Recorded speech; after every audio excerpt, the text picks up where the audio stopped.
last semester, we talked about the Proto-Indo-Europeans, right? Okay, so this is Europe. This is Asia, Anatolia.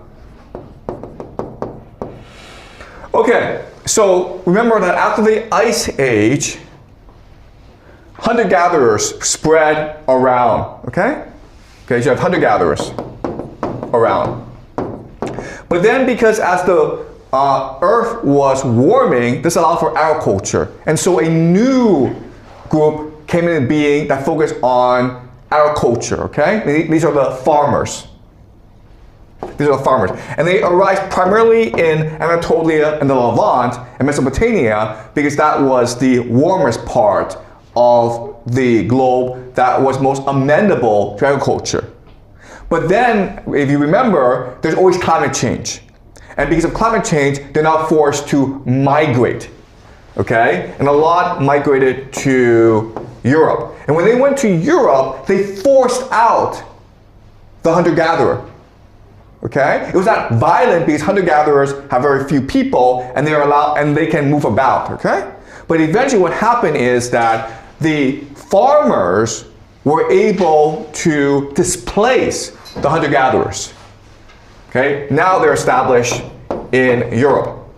You also had farmers who went into the steppes. But remember from last semester, we discussed the steppes and how, because it's grassland, you can't actually farm there, or it's very hard to farm there, so they developed a new economy called nomadic pastoralism.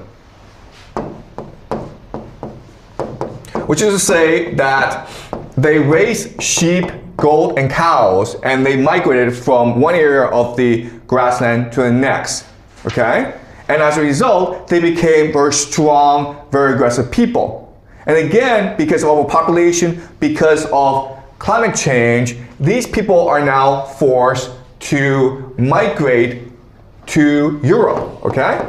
They migrated to Europe, and what happened now? Well, now there's a war that lasts 100 years, 20 years, in which the nomadic pastoralists, the Yamnaya or the Proto-Indo-Europeans, they displaced or they eliminated the farmers, okay? And so what happened, we know this from genetic studies, is that the men, the European farmers, were killed, and the women were taken as basically brides, okay? Slaves, basically. Okay, so this is a population replacement.